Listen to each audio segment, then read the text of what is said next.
Now let's dive into some more advanced editing techniques in Premiere Pro. Alright, let's start with the Tools window, which you can find right next to the Timeline window, right here.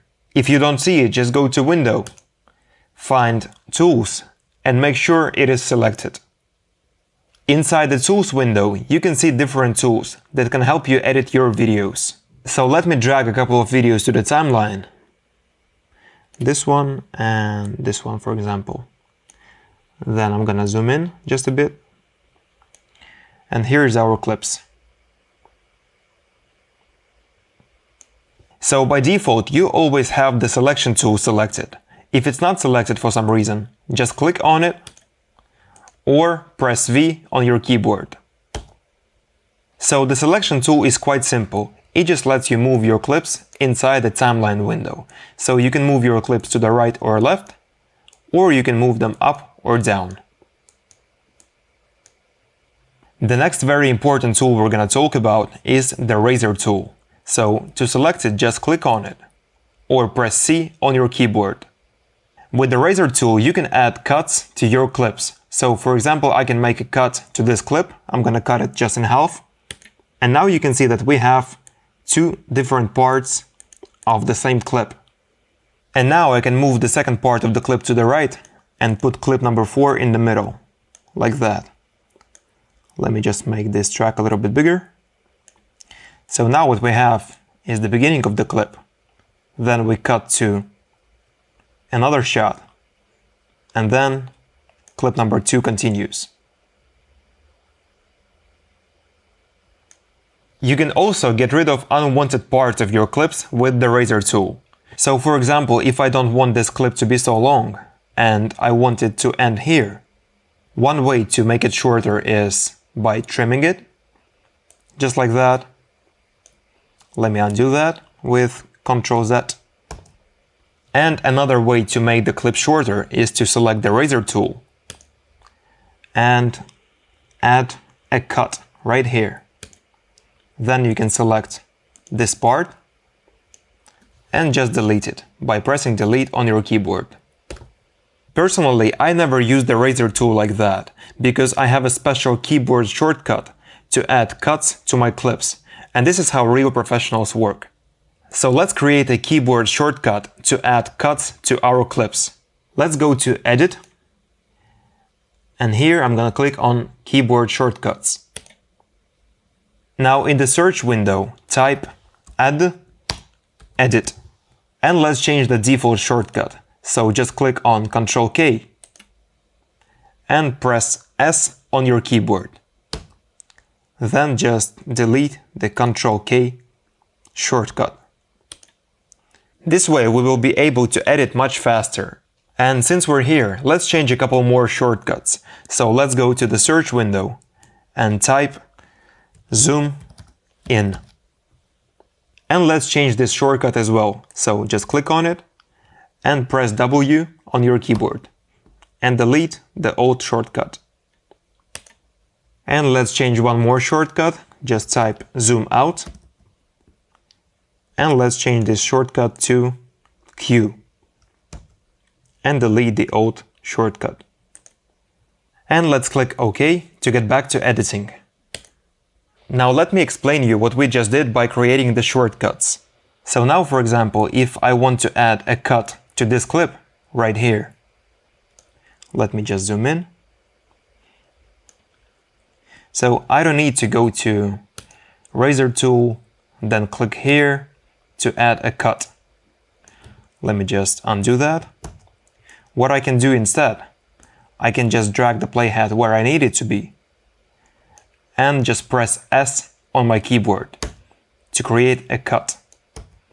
And I can add as many cuts as I need just by moving the playhead. And this shortcut can save you a bunch of time, because now you don't need to switch between tools anymore. Another two shortcuts we now have is W and Q buttons. So before, if we wanted to zoom out or into the timeline, we needed to use the scroll bar, like that. And now you can just press Q or W to zoom out or in. And this helps a lot when you want to add cuts to your clips. Let me explain you what I mean. So I'm gonna press Q a couple of times to zoom out, and then drag the playhead to the very beginning of the timeline.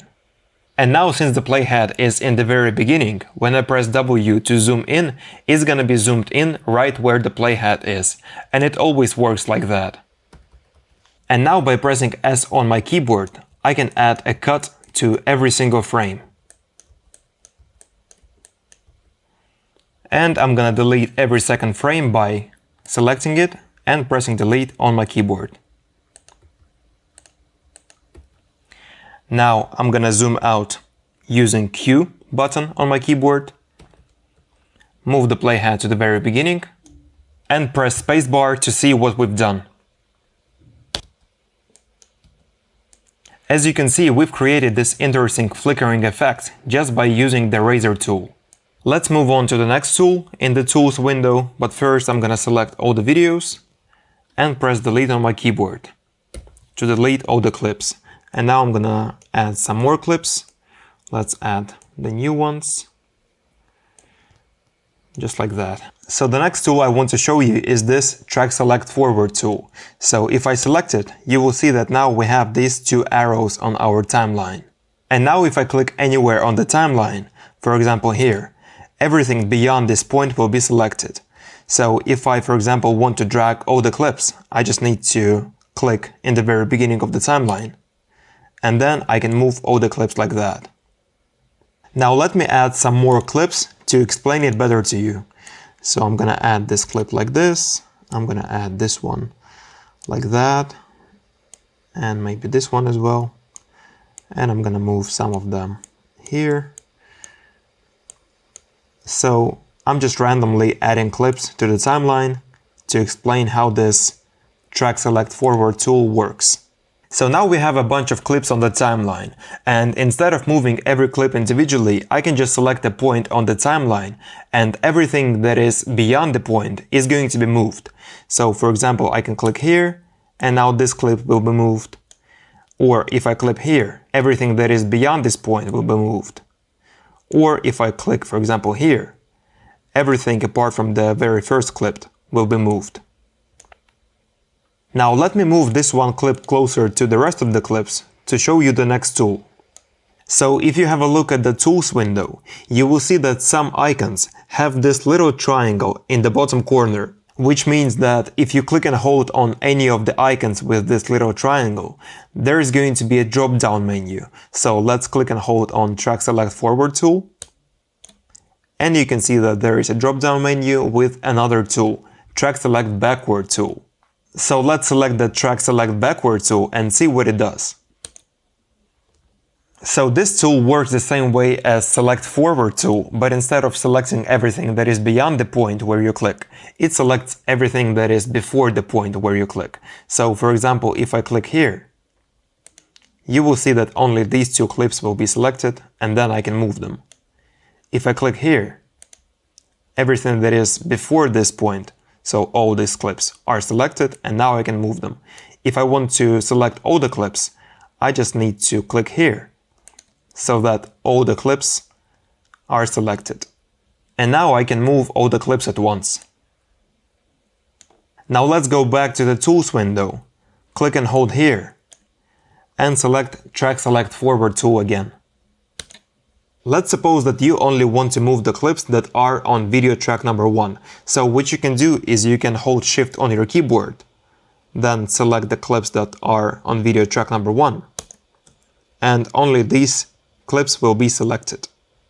So now if I take the selection tool, I can move these clips only. Another way to select multiple clips is just by selecting them like that.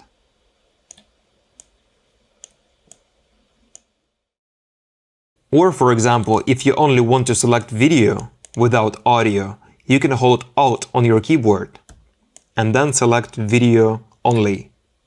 So the audio is not selected, as you can see. That way we can, for example, select all the audio and then click delete on your keyboard to get rid of audio. Now, before we move on to the next tool, let me share a couple of tips with you to make your workflow more efficient. Now, before we move on to the next tool, let me share a couple of tips with you to make your workflow more efficient. If you want to make a copy of a clip, you can just select it, then press Ctrl+C on your keyboard, drag the playhead to where you want the new clip to be, and then press Ctrl+V to paste the clip. Be careful and pay attention at what video and audio track is selected. So if I select video track number 2 instead of video track number 1, and then press Ctrl+V, you can see that video was copied to video track number 2. Let's select video track number 1 again. Another way to make a copy of a clip is by holding Alt while moving it. So if I start moving this clip, then I hold Alt. And when I release the clip, you can see that a new copy is created. Now you can also create a copy of a clip by moving it to another track. So for example, if I drag this clip to video track number 3, and then I press Alt, and when I release the clip, you can see that a new copy was created on video track number 3. Now let's delete some of the clips from our timeline. So I'm gonna select them like that. Then press delete on my keyboard. And I'm gonna add a clip that was shot in slow motion. So here's the clip. I'm just gonna drag it to the timeline. So here's the clip that was shot in slow motion. Let me delete the audio first. So I'm gonna press Alt on my keyboard. Then I'm gonna select the audio track and I'm gonna press delete to delete the audio. And now let's go to the Tools window.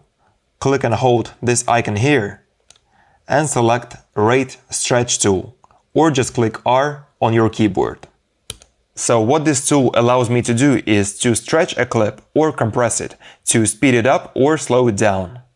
So now if I select the clip and drag the end of the clip to the right, I will stretch the clip and it will play back at 46% of its original speed.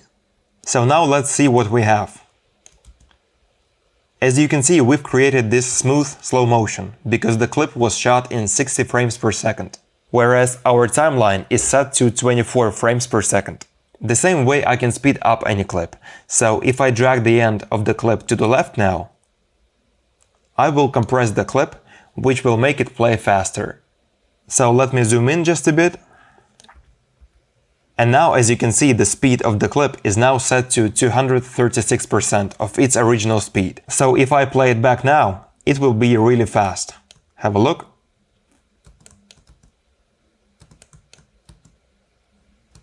Another way to change the speed of your clip is by right-clicking on it and selecting Speed Duration. And you can see that a new window opened up. Here you can also decrease or increase the speed of your clip. Since my clip was shot in 60 frames per second, I need to slow it down to 40%, because the timeline is set to 24 frames per second. So here is quick math for you. 60 frames per second multiplied by 40%, and we get 24 frames per second, which is what we need. So let's click OK. And now you can see that the clip is slow again. Also, if you right-click on your clip, select Speed Duration, and then choose Reverse Speed, and then click OK. The clip will go backwards. So have a look. And this is just a quick tip for you. Another two tools that I often use are this pen tool right here and the type tool right here. But we're going to get back to them a little bit later. There are more tools in the Tools window, but I only showed you the ones that I find most useful. The majority of editors never use the tools apart from the ones that I've shown you.